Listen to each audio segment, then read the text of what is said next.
जितने वर्ष पूरे हुए, जो भी ज्ञान शांति भक्ति था, आने वाला वर्ष उससे भी ज्यादा भगवान के तरफ, समता के तरफ, आत्मवैभव के तरफ बढ़े, इसीलिए जन्म दिवस मनाया जाता है।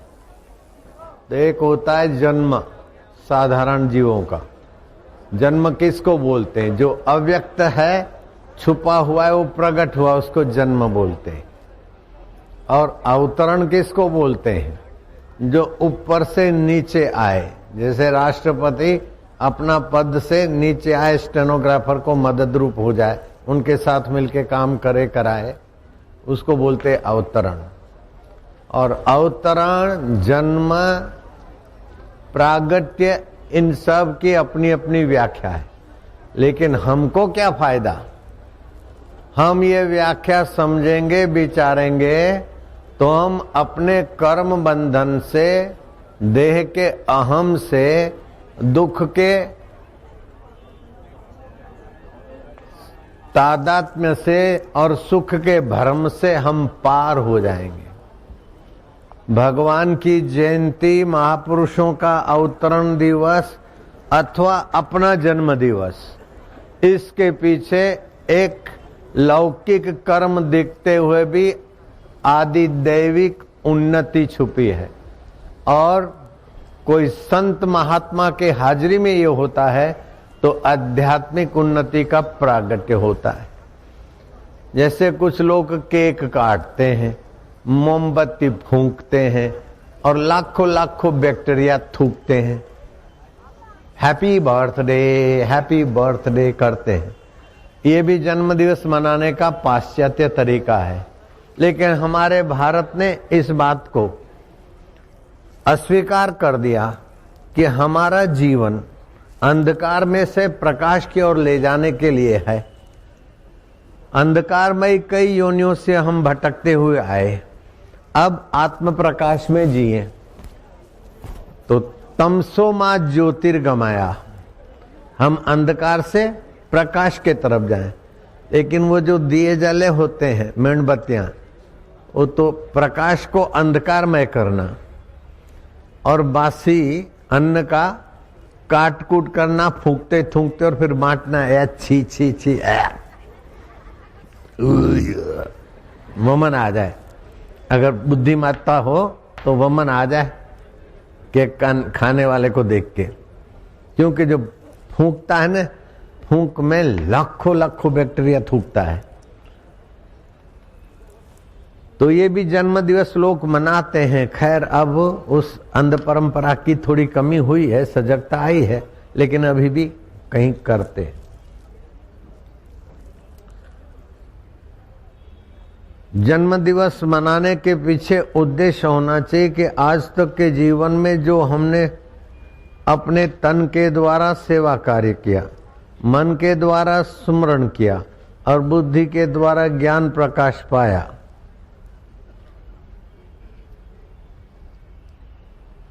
उससे अगले साल अपने ज्ञान में परमात्मा तत्व के प्रकाश को हम बढ़ाएंगे, सेवा की व्यापकता को बढ़ाएंगे और भगवत प्रीति को बढ़ाएंगे। ये तीन चीजें हो गई तो आपको उन्नत होने में ये आपका जन्म दिवस बड़ी सहायता करेगा।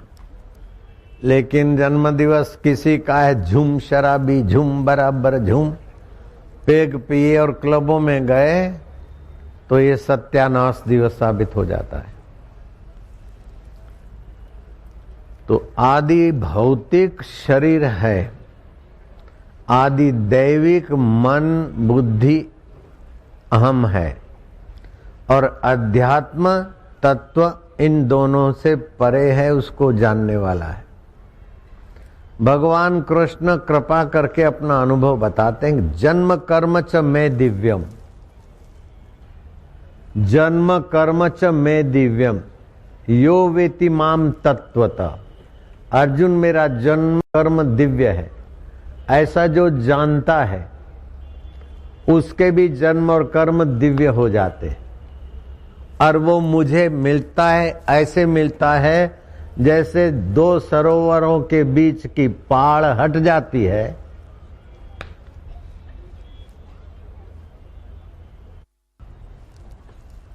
तो जैसे दो सरोवरों की पहाड़ टूट जाए तो कौन से सरोवर का कौन सा पानी ये पृथक करना संभव नहीं रहता। ऐसे ही जीव का जीवत्व छूट जाए और ईश्वर का अपना ईश्वरत्व बाधित हो जाए तो वास्तविक में दोनों में एक परब्रह्म परमात्मा लहरा रहा था, लहरा रहा है, लहराता रहेगा। आद्य शंकराचार्य ने कहा, ताली नहीं बजाना, आद्य शंकराचार्य भगवान ने कहा कि अगर जीव नहीं है, जगत नहीं है, तो ईश्वर ईश्वर किस बात का है?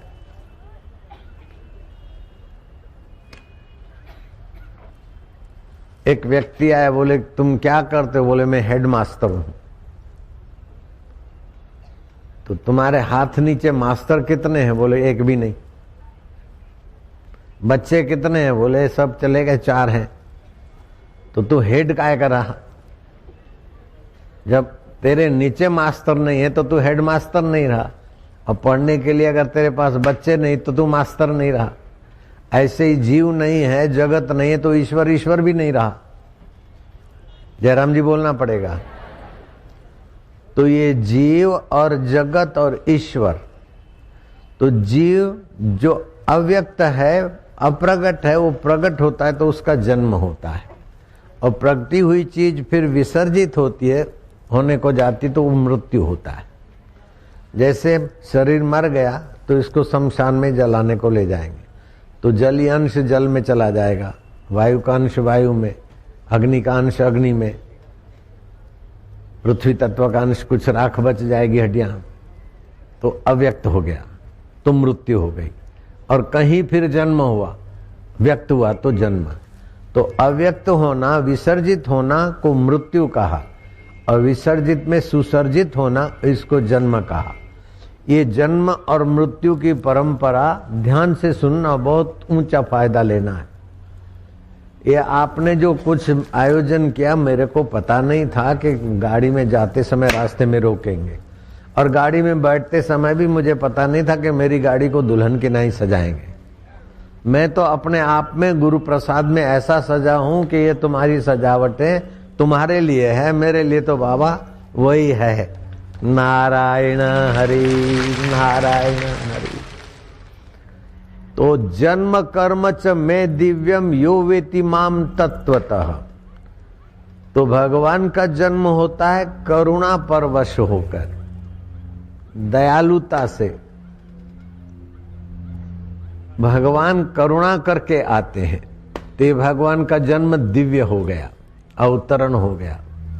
भगवान जो भी हमारे कष्ट मिटाने के लिए प्रेमावतार अथवा ज्ञान अवतार अथवा मर्यादा अवतार आदि होता है, तो वो हमारे नाई जीते, हंसते, रोते, खाते, खिलाते, सब करते हुए भी सम रहते, तो हमको उन्नत करने के लिए जो होता है वो अवतार होता है। और अपने कर्म बंधन से फंसे हुए जीव कहरा रहे, वो निगुरे साधारण होते हैं, लेकिन कहराते हुए अपने सृष्टिकर्ता को पुकारते हैं, तो वो सृष्टिकर्ता जैसे दूध में सफेदी व्याप्त है, चकमक में आग व्याप्त है, तिलों में तेल व्याप्त है, ऐसे ही सृष्टिकर्ता अणु अणु परमाणुओं में व्याप्त परमेश्वर ज्यों का त्यों है सब में। लेकिन भक्त जब उन्हें पुकारते हैं, प्रार्थना करते हैं, तो वृत्ति आरूढ़ हो जाता है। सामान्य चैतन्य तो सब में ज्यों का त्यों है, लेकिन जब भक्त प्रीतिपूर्वक भजता है अथवा आर्त भाव से भजता है, अर्थार्थी भाव से भजता है, जिज्ञासु भाव से भजता है, अथवा भगवान को जानकर भगवान से प्रीति पाकर ऐसे ही सहज में भजता है, तो 4 प्रकार के भक्तों की भगवान ने महिमा गाई। आर्तो, अर्थार्थी, जिज्ञासु, ज्ञानी च भरतर्षभा, उदारा एवे सर्वे ते। ये सब मेरे भक्त उदार है। बोले महाराज आर्त है, दुख मिटाने के लिए आपको पुकारता है, उदार कैसे हुआ? वो तो दुखी आ रहा है। बोले उदार इसलिए हुआ कि चोरी जारी दुराचार के द्वारा दुख नहीं मिटाना चाहता, लेकिन मेरी कृपा को बुलाकर निर्दुख होना चाहता है, इसलिए मेरे तरफ झुका है ना, मेरे को प्रेम करता है, ये उदार है। दुष्टों को मारने के लिए मुझे अवतार लेने की जरूरत नहीं है, लेकिन मेरा शैशव काल यशोदा मैया का दुग्ध प्रेम भरी माता का, करुणा भरी माता का दुग्ध पान करना, शैशव काल, किशोर काल, गोपियों के और ग्वालों के बीच आनंदित आह्लादित होना, यौवन काल, कर्म को योग, भक्ति को योग, ज्ञान को योग बनाकर वियोग से जो तड़फ रहे हैं संसार के तरफ, उनको अपने तरफ ले आना, इसी का मेरा है। बाकी तो दुष्टों का दमन करना तो आपस में दुष्ट की बुद्धि फेरा के लड़ा के मार दे। उन दुष्टों को तो बंदर भी मार देंगे, उन दुष्टों को तो ऋषि मुनियों का श्राप भी मार देगा, उन दुष्टों को तो अपनी बदपरहेजी और अपना काम विकार एड्स की बीमारी के द्वारा मार के ले जाता है। फिर भी कहा गया है परित्राणाय साधुनाम विनाशाय च दुष्कृताम। तो इसका रहस्य है कि जो साधु स्वभाव के हैं, प्रेमी हैं, कठिनाइयों में पुकारते आर्त भाव से, अथवा धन दौलत अथवा चुनाव के लिए मुझे पुकारते हैं, वो अर्थार्थी है।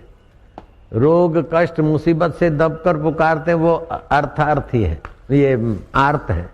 लेकिन कोई सफलता पाने के लिए पुकारते तो अर्थार्थी है, और मुझे पाने के लिए मेरी सेवा पूजा और पुकारते हैं तो जिज्ञासु है। लेकिन ये सब नहीं है, फिर भी जो मुझे प्यार करते हैं और मेरी व्याख्या करते हैं और मेरे तरफ दूसरों को लगाते हैं, ऐसा ज्ञानी तो मेरा आत्मा है। प्रियो ही में ज्ञानिनो इत्यर्थ।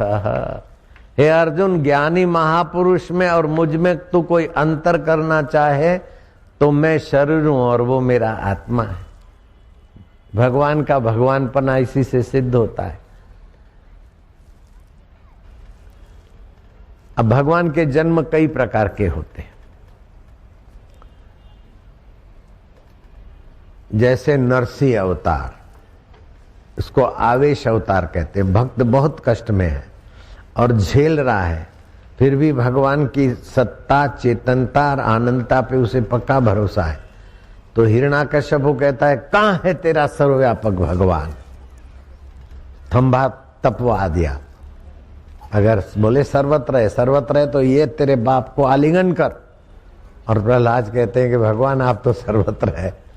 जो ही आलिंगन करते हैं, अग्नि का जो तपाने का जलाने का धर्म है, वो अग्निदेव अपना कुंठित कर देते, और भगवान अपनी दया करुणा करके नरसिंह अवतार में प्रकट हो जाते हैं। इसको बोलते हैं आवेश अवतार। द्रौपदी देखती है भीष्म पितामह, युधिष्ठिर, द्रोणाचार्य आदि बड़े बड़े महारथी हैं, फिर भी ये दुशासन दुर्योधन के कहने से मेरी साड़ी का पल्ला पकड़ चुका है, अब खींचेगा, मेरा यहां कोई नहीं। तो अपनी दैन्यता और भगवान की समर्थता समझ में आ गई। द्वारिकाधीश वो खींचने लगा, द्वारकाधीश का प्रवेश अवतार हो गया। खींचता गया खींचता गया खींचता गया, हाथियों का बल रखने वाला, वो फरकड़ी की नाई फिरती गई, भगवान का प्रवेश अवतार हुआ। ये सारा झंझट निपटने के बाद श्री कृष्ण से द्रौपदी ने उल्हावना देते हुए कहा कि मैंने आपको पुकारा और उस दुष्ट ने हाथ में साड़ी पकड़ ली और खींचना चालू किया, आप बाद में क्यों आए, इतना देर क्यों किया? बोले पगली, तू मुझे कहती कि हे अंतर्यामी, तो मैं उसी समय प्रकट होता। तूने कहा द्वारका, तो द्वारका गए और फिर आए, इसीलिए थोड़ी देर हो गई। हरि व्यापक सर्वत्र समाना, प्रेमते प्रकट होई में जाना। तो भगवान कहते उदारा एवेते, वक्ताओं के वक्ता, हितैषियों के हितैषी भगवान कभी ये नहीं बोलते हैं कि मैं जीवों पर, मुझे कोई आवश्यकता नहीं है और जीवों पर कृपा ही करता हूं। नहीं नहीं, भगवान बोलते उदारा एवेते, आर्त है मुझे पुकारता है तो वो उदार है, उसकी सज्जनता है जो मुझे पुकारता है। अर्थार्थी है उसकी सज्जनता है जो मेरे से मांगता है। जिज्ञासु है तो उसकी अपनी महिमा है, अपना बड़प्पन है जो मुझे जानने की जिज्ञासा करता है। और ज्ञानी, अरे बोले ज्ञानी तो महाराज क्या बताएं आपको, ज्ञानी तो मेरा स्वरूप है। राम भगत जग चार प्रकारा,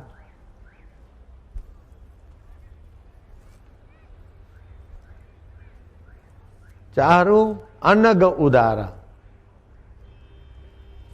ज्ञानी प्रभहि विशेष प्यारा। ये तुलसीदास जी ने व्याख्या की।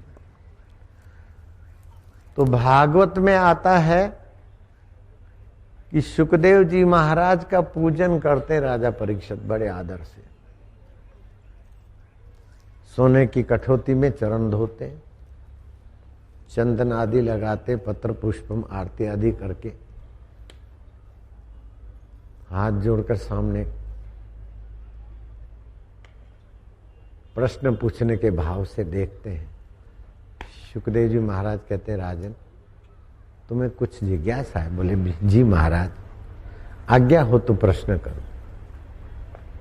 एक शालीनता है, सामने वाले के हृदय में ईश्वरत्व का वैभव जगाने के लिए शालीनता है जरूरी। बोले महाराज मनुष्य को अपने जीवन काल में क्या करना चाहिए और मृत्यु अति निकट हो तो क्या करना चाहिए? सुखदेव जी प्रसन्न हो गए। परीक्षित तुमने जो प्रश्न पूछा है वो किसी एक वर्ग के लिए नहीं, एक व्यक्ति या एक समाज के लिए नहीं, समस्त जीवों के मंगल के लिए तुम्हारा प्रश्न है। प्रशंसा की। मनुष्य को जीवन काल में क्या जानना चाहिए, क्या करना चाहिए और मृत्यु निकट हो तो क्या करना चाहिए? तो सुखदेव जी महाराज शांत हो गए अपने ब्रह्म स्वभाव में। बोले तस्मात् राजन सर्वात्मना हरि अभिधीयते,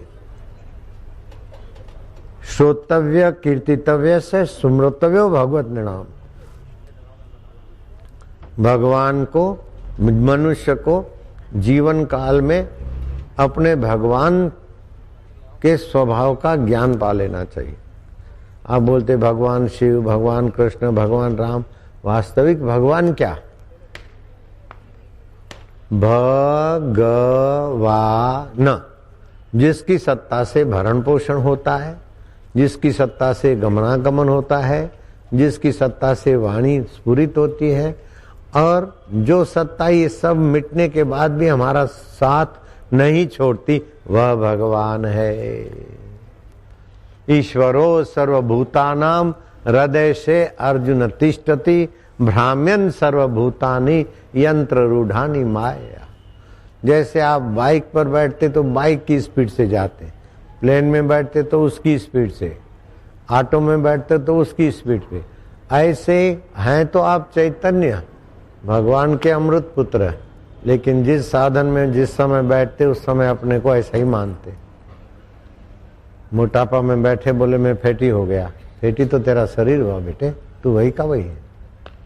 मैं दुखी हूं, आप दुख में बैठे। मैं चिंतित हूं, आप चिंता में बैठे।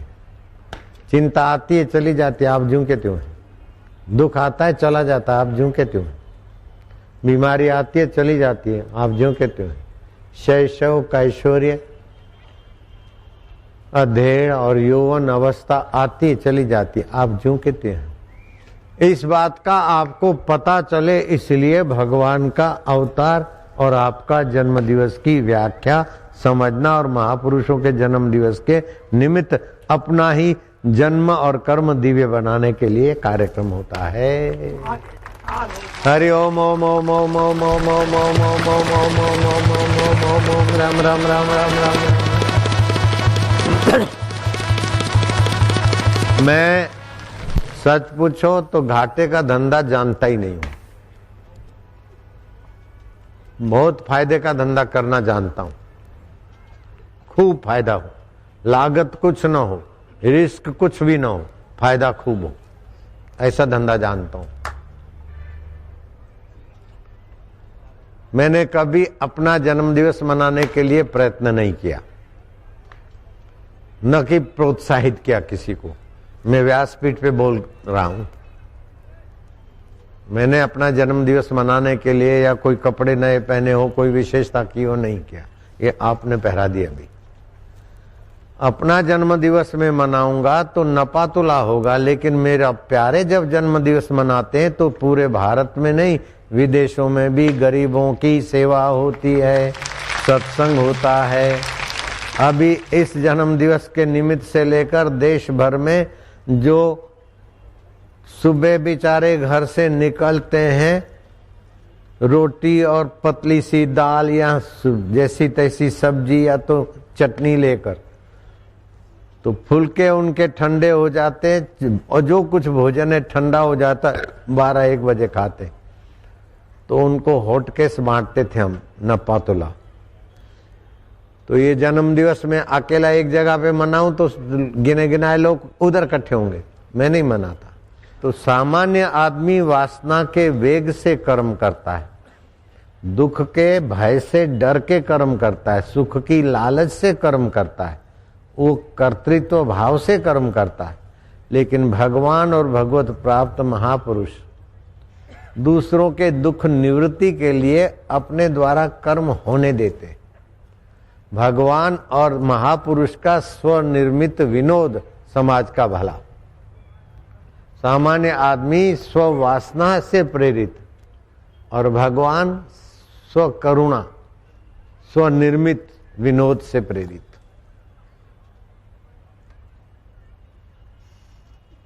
मैया मैया मैया मुझको मुझे आ रही, कृष्ण कहते हैं यशोदा को। जब किशोर अवस्था में से आप यौवन में जाते तो मूछें उभरती है, और उन दिनों में मूछें उभरने के दिनों में दिन में 1-2 बार तो मूछें देखने बिना चैन भी नहीं पड़ता। क्या ख्याल है? 3 बार भी देखेंगे और कभी कभी स्याही से भी लंबी चौड़ी करेंगे, कोलसे के रंग से भी रंगेंगे। श्री कृष्ण यशोदा को कहते माँ मुझे आ रही, पूरे मेरे लाला अब तुम युवक हुए, बुधवार की अष्टमी आ रही है। बुधवार की अष्टमी 10,000 गुना फल देती है शुभ कर्म का। रविवार की सप्तमी, मंगलवार की चतुर्थी, सोमवार की अमावस्या, ये कभी कभी तिथियां आती है, उनका फायदा उठाना, चाहे प्रमोशन के लिए उठाना हो, स्वास्थ्य के लिए उठाना हो, प्रभु पाने के लिए उठाना हो, इन तिथियों का फायदा उठाना चाहिए। यशोदा माँ ने कहा बुधवार की अष्टमी आ रही है, उस दिन तुमको किशोर में से गोप घोषित करेंगे। गायों का थोड़ा पूजन वूजन हो गया, फल वल खिला दिया, केले वेले आदि। कृष्ण अब बछड़ियों को ले जाते, वो कृष्ण गायों को ले गए, और छोटे छोटे बच्चों के बीच जाते। अब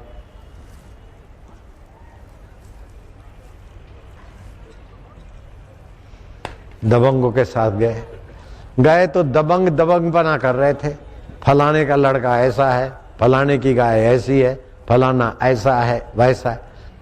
तो निंदा करने से, सुनने से अपने को हानि है, और प्रशंसा करते हैं तो अगर सावधान नहीं रहे तो जिसकी प्रशंसा करते हैं उस वस्तु व्यक्ति के प्रति राग पैदा होगा, राग तुमको गुलाम बनाएगा, और द्वेष या निंदा तुमको दुखी बनाएगा। तो गुलाम भी तो दूसरा ही दुख है। निंदा स्तुति आपकी आत्मिक शक्ति और समय को हरास करती है। इससे कुछ कला कौशल की सीखना चाहिए। तो तुम किसी की निंदा कर रहे हो, हाँ किसी महापुरुष की स्थिति करोगे तो उसके सद्गुण आएंगे, लेकिन और किसी ललना के और ललुआ की सुंदरता पर विचार करोगी, वो ऐसा है, ये ऐसी है, कोलेजन टाइप निंदा स्तुति करोगे तो लवर लवरी की गंदगी में गिर पड़ोगे। श्री कृष्ण ने उस समाज को मोड़ने के लिए गोपों के बीच नजर डाली, नन्हे को पाए सबसे छोटे। अपने को कुछ कला सीखनी चाहिए। नृत्य भी एक कला है, गीत भी एक कला है, और परिस्थितियों में से पसार होने की भी एक कला है। तो कृष्ण ने पहले अपने ऊपर ही बोझ डाला, अपने पर ही जिम्मेदारी लेकर आगे बढ़ना, ये उत्तम नेता का, उत्तम संत का और ईश्वर का स्वभाव है। आपको पता होगा कि प्रभावती ने जब श्री कृष्ण को फंसाने के लिए अपने घर में मक्खन रखा छीकों में और बेटे को बोला जाओ कृष्ण को बोल के आओ, हमारे घर में वलोना हुआ है, मक्खन तैयार है। कृष्ण अपनी पार्टी लेके आए, देखा गया है तो प्रभावती का घर, चालाक है, कहीं छुप के तो नहीं है। ठीक, फिर देखा कि चारों तरफ घंटियां बंधी है, वो कोई आएंगे तो घंटी को छुएगी, घंटी बजेगी तो वो कहीं ना कहीं अपनी सहेलों के साथ छुपी है, आएगी। कृष्ण ने अपना ऑर्डर चलाया, हे शब्द ब्रह्म, मैं या तो मेरे गोप रस्सी को छुएं चाहे हिलाएं, आवाज न होना चाहिए, शब्द ब्रह्म स्थगित रहो। वो कूदे, घंटियां तो नहीं बजी, गोल बन गया, उसके ऊपर दूसरे, उसके ऊपर आखिरी कृष्ण। आज तक तो मक्खन गोपों को, ग्वालों को, बंदरों को खिलाते, बाद में खुद खाते, लेकिन आज देखा कि ये प्रभावती है, बड़ी चालाक है। हो सकता है कि धतूरे के बीज रगड़ के डाल दिए हों तो आज के दिन पहले मैं खाता हूं। तकलीफ आती है वहां उत्तम नेता आगे खुद होता है, उत्तम सेवक आगे खुद होता है, और भगवान का ये स्वभाव, संत का ये स्वभाव। और मौज मजा या यश होता है तो दूसरे को बांटता है। राम जी सफल हुए तो बोले वानरो तुम्हारे पुरुषार्थ से सब हुआ है, रावण बोलेगा मेरे दम बल पे हुआ है। तो असुर में और सुर में, संत में और भगवान में ये फर्क है। तो श्री कृष्ण ने जो ही मक्खन का लौंदा लिया और अपने होठों तक किया तो इतने में सारी घंटियां बजने लग गई। हे शब्द ब्रह्म साकार हो जा, अवज्ञा क्यों किया? महाराज आप ही की आज्ञा है, उसी का पालन हो रहा है। मैंने कहा था आवाज नहीं होना चाहिए, बोले पुराण और शास्त्र भी आपकी आज्ञा है, और समय घंटी बजे चाहे न बजे ठाकुर जी के लिए। जब जगत जगदीश्वर स्वयं जीमते हो तो घंटी बजना ही चाहिए, लोगों को पता चलना चाहिए कि भगवान जीम रहे तो हमारा हिस्सा है। जयराम जी की, हमारे नेता जीते हैं तो हमारे यहाँ विकास का हिस्सा हमारा है, सीधी बात है। तो जब ठाकुर जी जीमते तो घंटी बजनी चाहिए, लेकिन वो प्रभावती आ गई, पकड़ लिया हाथ, बोले तू छोड़ दे, मेरे को छोड़ दे, प्रभावती भूल हो गई। बोले मैं बड़ी मुश्किल से कई रातें जगी हैं तुमको फंसाने के लिए। चल अब यशोदा माँ बोलती मेरा लाला भूखा थोड़ी तेरे घर आएगा, लेकिन देख रंगे होठ और रंगे हाथ तेरे को पकड़ लिया, चल मेरे साथ। घसीटती घसीटती ले जा रही, देखा कि चालाक है, इसके सामने चालाकी करनी पड़ेगी। उसका बेटा हाथ जोड़ता है, माँ छोड़ दे, तू नहीं तो बुलाया था, लाला को बोला तू मेरे हाथ पकड़ ले, इसको छोड़ दे। अरे बोले तू चुप रहे, तेरा हाथ क्या पकड़ूंगी। कृष्ण ने देखा कि प्रभावती के ससुरे का खेत है, मुंह घुमा के प्रभावती, देखा कि ससुराजी देख रहे, घूंघट खींच लिया, चली 4 कदम। कृष्ण ने कहा देख तू मेरा हाथ, बायां हाथ नहीं छोड़ती, दर्द कर रहा है, तू बायां हाथ छोड़ दे, मेरा दायां हाथ पकड़ ले। प्रभावती ने ढीला छोड़ा, उसके बेटे का हाथ पकड़ा के चुप हो गए। आए तो कर्म चालबाजी का, लेकिन दिव्य कर्म है। जन्म कर्म च में दिव्यम। और गलियारे से यशोदा माँ के कमरे में जाकर अपना जहां शयन करते, लेटने की लीला की, मैया मैया लाला पुकार रहा है, बेटा क्या है? मैया मेरे सपने में प्रभावती दिखाई दे रही और बड़ी बड़ी आंखें दिखाती है। बेटा वो ऐसी है। इतने में प्रभावती ने दरवाजा खटखटाया। मैया मैया रंगे हाथ चोर पकड़ के मैं आई रही हूं, थारो कृष्ण देख ले काई काई करे मैया। मैया बोलती अरे कृष्ण तू तो इधर है। वो कृष्ण कृष्ण कर रही। गई, दरवाजा खोला, वो तो घूंघट तना हुआ था। मैया मैं तेरे लाला कृष्ण को पकड़ के आई हूं, तू घूंघट तो देख किसको पकड़ के लाई है, वही तो खाता होगा तेरा मक्खन। तो ये भगवान की लीलाएं अभी भी आनंदित आह्लादित होते, तो उस समय कितना माहौल आनंदित आह्लादित हुआ होगा। ऐसे तोक भैया, नन्हे कन्हैया और लंबे चौड़े तोक भैया तुम नृत्य कला में होशियार हो, मुझे नाचना सिखाओगे? आज ही आए हो और आज ही मेरे को तोक भैया बोलते हो। सीखना हो तो गुरुजी बोलना चाहिए, समझे? बोले गुरुजी आप सिखा दो। अब देखो कृष्ण की सरलता। आप अल्लाह को ऐसा नहीं सुना सकते, गॉड को ऐसा नहीं सुना सकते, लेकिन अपने प्यारे को सुनाने में आपको कोई फर्क नहीं और कोई प्यारे की नाराजी नहीं। तुम कितने भाग्यशाली हो। हरि ओम ओम ओम ओम ओम प्रभु जी ओम ओम, प्यारे जी ओम ओम, मेरे जी ओम ओम, लाला जी ओम ओम, दाता जी ओम ओम ओम ओम ओम ओम ओम, हरि ओम ओम ओम ओम ओम ओम ओम ओम ओम ओम ओम ओम ओम, रामा जी ओम ओम, श्यामा जी ओम ओम, शिवा जी ओम ओम ओम ओम ओम ओम ओम ओम ओम ओम ओम, हरि ओम ओम ओम ओम ओम ओम ओम ओम, हरि ओम ओम ओम, प्रभु ओम ओम, प्यारे ओम ओम, मेरे ओम ओम।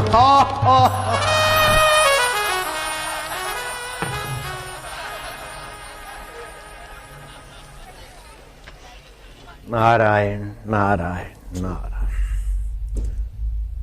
तो को बोला गुरु महाराज तुम मुझे सिखाओ। बोले देखो कन्हैया, जैसा मैं पंजा मारूं तो पंजा, एड़ी मारूं तो एड़ी, हाथ का मुद्रा ऐसा करूं तो ऐसा, ऐसा करूं तो ऐसा, जब ऐसा करूं तो तुम ऐसा नहीं कर देना, अब मैं ऐसा करूं तो तुम ऐसा नहीं करना। गड़बड़ करी तो मैं तोक हूं, देख लो मेरी थप्पड़। यहां देखो श्री कृष्ण के अवतार की उदारता। जन्म कर्म च में दिव्यम। इतना बड़ा आदमी और ये 2 पैसे का तोक का बच्चा क्या समझता है? निकालते ही चतुर्भुजी रूप का संकल्प हो जाते, घुमाते सुदर्शन, पाहिमाम करा देते। नहीं नहीं, श्री कृष्ण का बड़प्पन अभी देखो आप। समर्थ होते हुए भी सामर्थ्य को पचाकर सामान्य व्यक्ति के साथ सामान्य आचरण करे, यही उसकी शोभा है जयराम जी की। तो आप भगवान के जन्म और कर्म को देखोगे तो आपके अंदर भी भगवती शोभा लहराने लगेगी। नारायण हरि बोलो ना, नारायण हरि नारायण। नृत्य करते कराते कृष्ण ने जानबूझ के अथवा अनजाने में 19-20 हो गई और तोक ने जमा दी। तो कृष्ण के प्रति आदर तो सभी को था, प्रेमी थे, आकर्षणी शक्ति थी। जो आत्मा में जगते उनमें आकर्षणी शक्ति आ ही जाती। सारे गोप खिलाफ हो गए। इनकलाब जिंदाबाद, तोक मुर्दाबाद। सारे जीवन की कमाई, दाद बाप दादे की परंपरा, यशस्वी परिवार सारा मिट्या में। और श्री कृष्ण भी प्रशंसकों के बीच जा बैठे। तो के आम की हवा निकली, थोड़ी देर हवा निकलने दो। अब ध्यान देना, हाँ खूब जरूरी पॉइंट आ रही। तो के पैरों तले से धरती निकल गई, लेकिन तोक ने दूसरी क्षण संभाला कि गुरु दीक्षा के समय गुरु ने कहा कैसी भी परिस्थितियां आए वो सदा एक जैसी नहीं रहती। आई हुई परिस्थिति जिस आते समय जितनी भयानक होती है, थोड़े समय के बाद उतनी उसकी भयानकता नहीं रहती। विघ्न बाधा कष्ट कुछ भी आए और उस समय भयानक परिस्थिति आई तो उतावले होकर निर्णय नहीं लेना चाहिए, विश्रांति योग करना चाहिए। ध्यान देना। अब विश्रांति योग क्या है? कर्म और जन्म की दिव्यता कराने वाला। बड़ी उंगली और अंगूठा, इन दोनों के मेल से आपके शिव नेत्र के तरफ स्पंदन पहुंचाने वाली नाड़ी को स्पर्श हो गया हल्का सा, और अनामिका शिव नेत्र पर आ गई, तो शांत हो गए। श्वास अंदर जा रहा है, उसको देख रहे। ओमकार स्वरूप अंतर्यामी ईश्वर से एकाकार हो रहे। श्वास बाहर गया, उसको गिन रहे। आप भी करो थोड़ा, इससे आपकी कई गुत्थियां खोलने की ऊर्जा जागृत होगी और कई जहर के प्याले अमृतमय बनाकर आप पचाने में समर्थ होंगे। पूतना का जहर पचाने वाले कृष्ण के इस प्रसंग से आपके जीवन में और कर्मों में दिव्यता लाने की कुंजी पकड़ लो।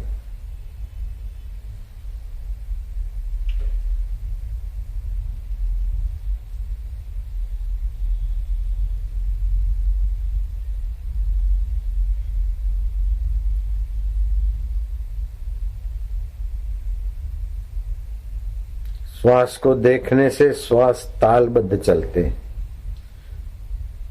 बेताल के श्वास 1 मिनट में 15 खर्च होते हैं और तालबद्ध श्वास 1 मिनट में 11-12 ही खर्च में आते।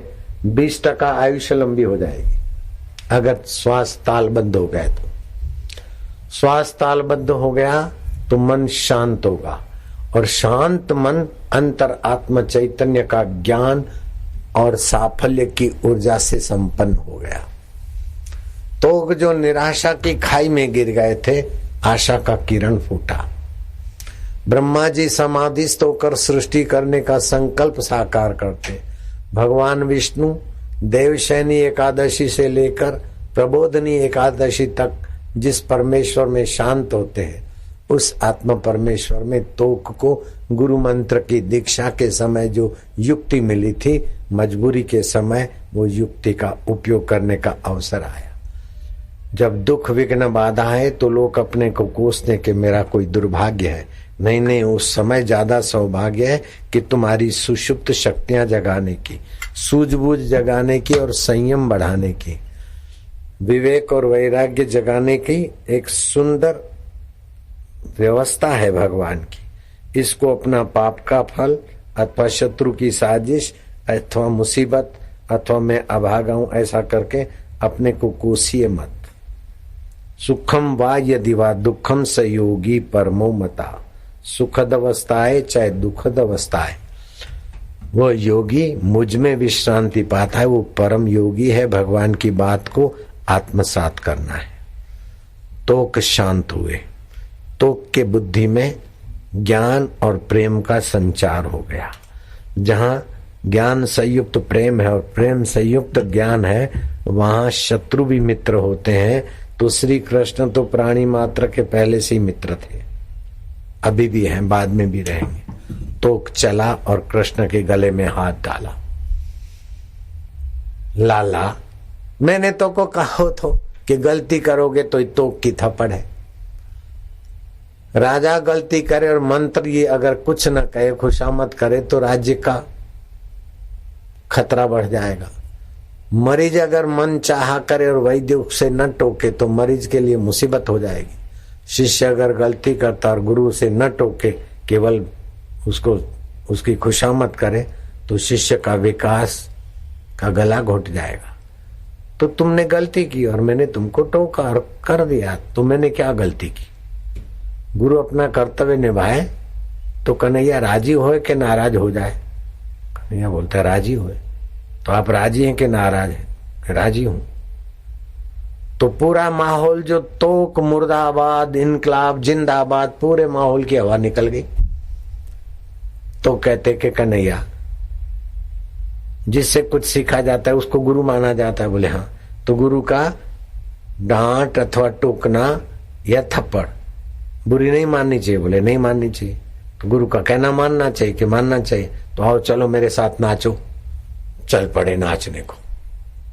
गर्मियों के दिन में पाचन कमजोर रहता है, इसलिए भारी खुराक खाने से शरीर पकड़ा पकड़ा रहेगा। ये जो नौरते आते हैं ना, नवरात्रि के शुद्धिकरण कर देते, और मौन से शक्ति बढ़ती है। मानसिक मौन से रिद्धि सिद्धियां होती है, वाचिक मौन से शक्तियां बढ़ती है, इरादे पक्के होते। और मनोबल बढ़ाना है तो कुछ भी छोटा मोटा अच्छा कार्य ठान लो और उसको पूरा करो, फिर ठान लो पूरा करो, ठान लो पूरा करो, मनोबल बढ़ जाएगा। संकल्प शक्ति का सामर्थ्य आपके अंदर लहराने लगेगा। बुद्धि बल बढ़ाना है तो आत्मज्ञानी महापुरुषों से मंत्र दीक्षा आदि लेकर 20-25 मिनट ओमकार का जप करें। आपका बुद्धि बल, मनोबल, आरोग्य बल ऐसा बढ़ेगा कि आपके पास कोई सत्ता नहीं है, कोई पद नहीं है, फिर भी आपके बुद्धि बल, आरोग्य बल और प्रेम बल के आगे सत्ताधीश भी अपना भाग्य बना लेंगे। बिना किसी पद के अधिकार के भी आपके सारे पद और अधिकार ऐसे रहेंगे कि मानो जैसे राम जी की छाया राम जी के पीछे, कृष्ण की छाया कृष्ण के पीछे, साधारण की छाया साधारण के पीछे, और महान आत्मा की छाया महान उसके पीछे पीछे घूमेगी। कबीरा मन निर्मल भयो जैसे गंगा नीर, पीछे पीछे हरि फिरे कहत कबीर कबीर। जन्म कर्म च में दिव्यम यो वेति माम तत्वतः, इस बात पे सत्संग चला था। और भगवान के अवतार कई प्रकार के होते हैं। आवेश अवतार, प्रवेश अवतार, अंतर्यामी अवतार, अर्चना अवतार, आयुध अवतार। जैसे भगवान का सुदर्शन है या और भी आयुध है, उनमें भी अपनी चेतना और सामर्थ्य होता है। भगवान कहते हैं अजोपि सन अव्ययम आत्मभूता भूतानाम ईश्वरो अपि सन प्रकृतिम स्व अधिष्ठाय संभवामि आत्म माया। चौथे अध्याय का 6वां श्लोक। मैं अजन्मा होते हुए भी तथा संपूर्ण प्राणियों का ईश्वर होते हुए भी अपनी प्रकृति को अधीन करके अपनी योग माया से प्रकट होता हूँ। भगवान ये एड्रेस क्यों बताते कि वास्तव में आप भी अज हैं।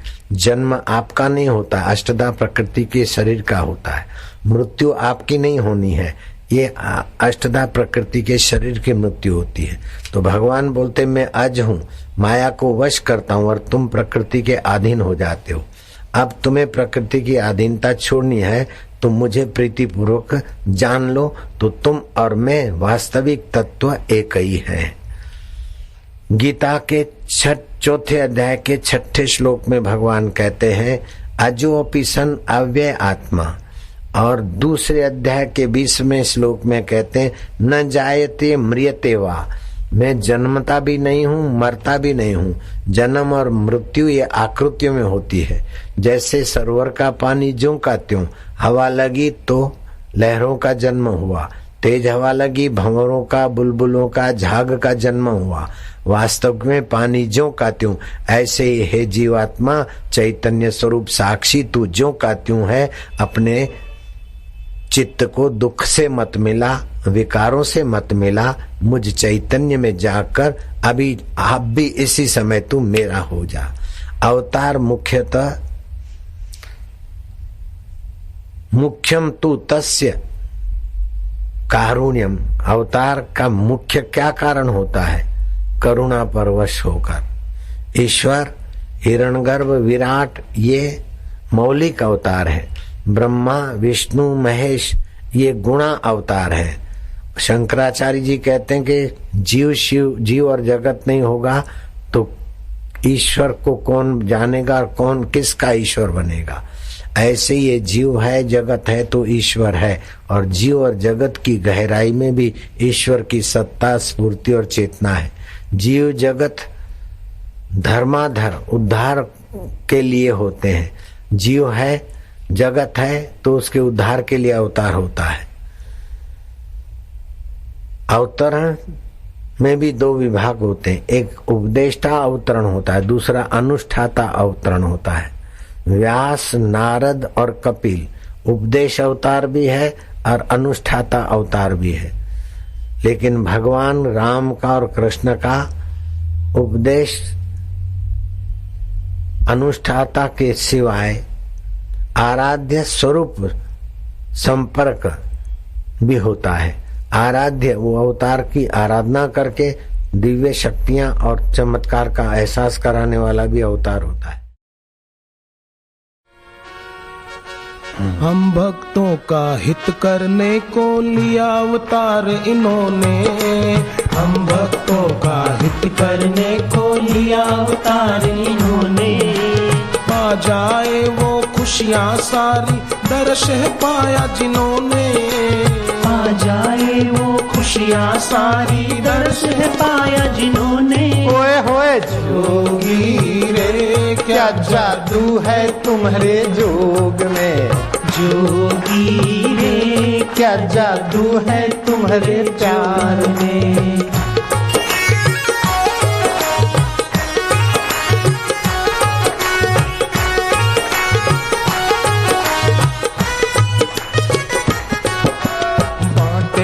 रहमत के खजाने भर भर के भक्तों को, बांटे हैं रहमत के खजाने भर भर के भक्तों को। जोगी के रूप में हमने पाया धरा पे ही है रब को, जोगी के रूप में हमने पाया धरा पे ही है रब को। जोगी रे क्या जादू है तुम्हारे जोग में, जोगी रे क्या जादू है तुम्हारे प्यार में।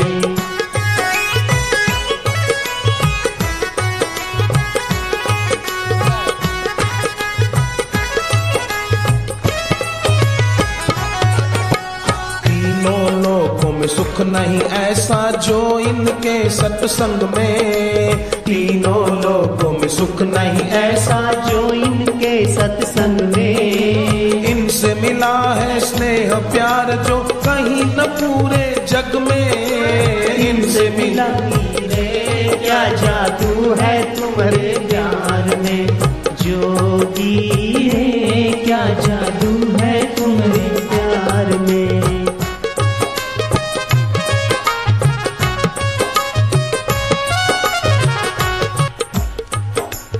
आज धरा पर आए जोगी मंगल घड़ियां आई, आज धरा पर आए जोगी मंगल घड़ियां आई। जोगी के अवतरण दिवस की सबको खूब बधाई, जोगी के अवतरण दिवस की सबको खूब बधाई। जोगी रे क्या जादू है तुम्हारे प्यार में, जोगी रे क्या जादू है तुम्हारे प्यार में।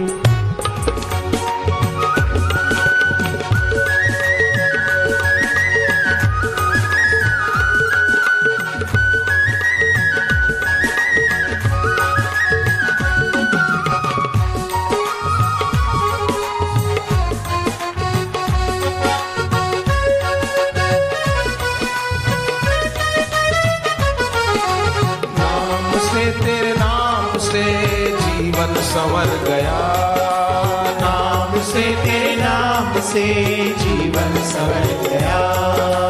भागी सारी उदासी, भागी सारी उदासी, भागी सारी उदासी, हो भागी सारी उदासी। लगता है सब नया ज्ञान से, तेरे ज्ञान से ऊंचा लक्ष्य मिला, ज्ञान से तेरे ज्ञान से ऊंचा लक्ष्य मिला। मुरझाया ये जीवन, मुरझाया ये जीवन, लगता खिला खिला मुरझाया ये जीवन, मुरझाया ये जीवन, मुरझाया ये जीवन, लगता खिला खिला, लगता खिला खिला, लगता खिला खिला, लगता खिला खिला। जोगी रे क्या जादू है तुम्हारे ज्ञान में, मेरे जोगी।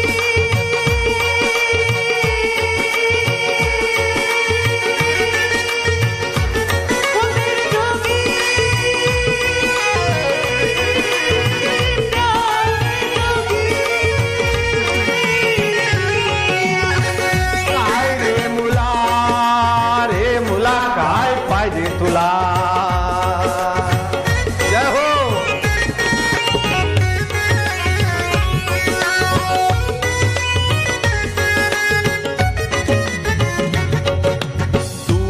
भगाकर सारी उदासी सबको प्रसन्नता देते। दूर भगाकर सारी उदासी सबको प्रसन्नता देते।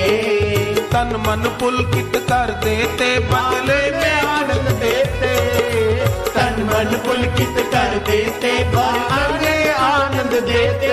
ओए होए जोगी रे, क्या जादू है तुम्हारे प्यार में। ज्योति रे, क्या जादू है तुम्हारे प्यार में।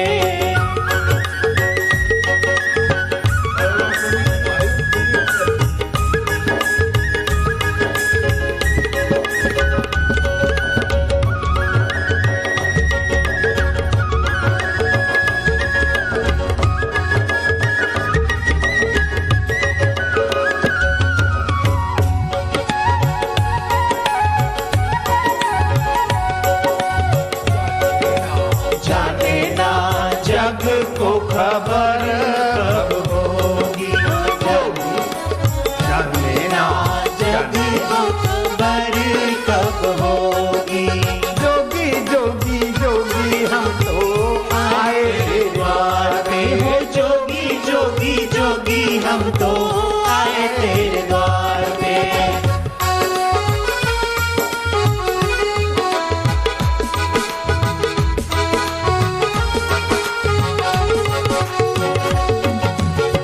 तुमने ही जीवन निखारा,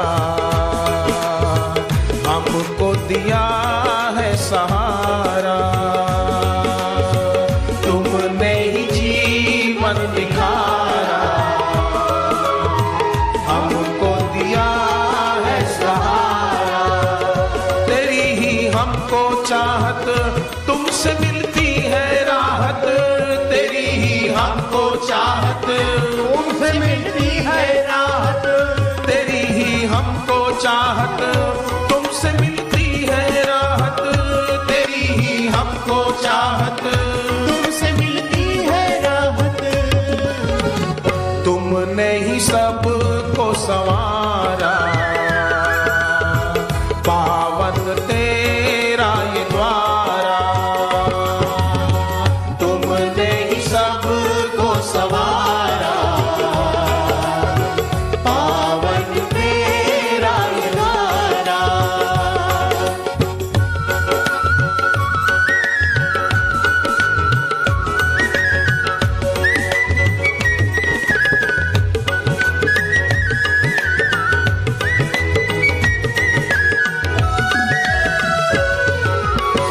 पाया है तुमको जब से, छाया है आनंद तब से। पाया है तुमको जब से, छाया है आनंद तब से। तेरी मूरत है पावन, तू सबसे है मन भावन। तेरी मूरत है पावन, तू सबसे है मन भावन। मांगे तुझको ही रब से, तू लगे प्यारा सबसे।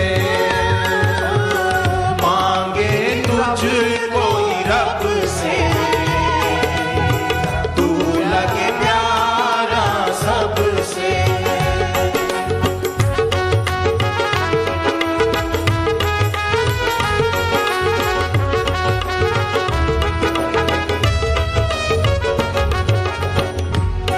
तेरी दृष्टि जिन पर पड़ती, तेरी दृष्टि जिन पर पड़ती, उनका वो मंगल करती।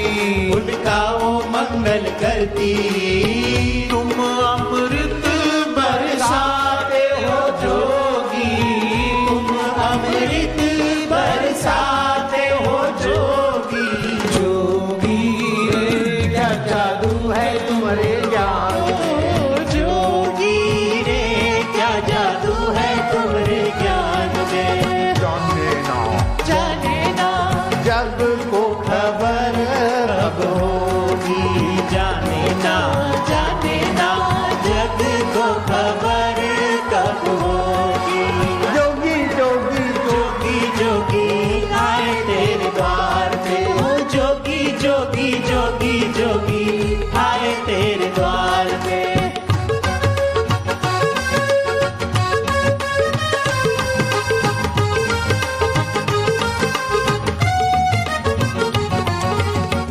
मंगल मूर्ति आनंद घन जोगी है सबका दुलारा।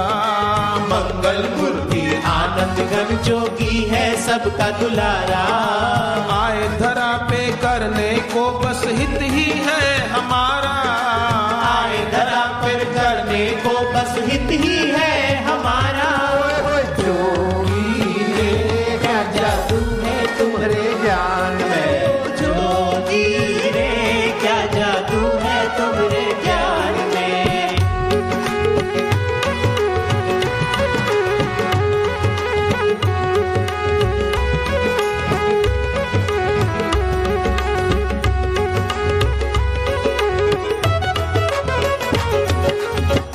जो श्रद्धा भाव से इनके ज्ञान में मारे गोता। जो श्रद्धा भाव से इनके ज्ञान में मारे गोता। बिना मांगे वो सब पाए उसी का मंगल होता। बिना मांगे वो सब पाए उसी का मंगल होता। जोगी के प्रेम के आगे लगे है हर सुख छोटा।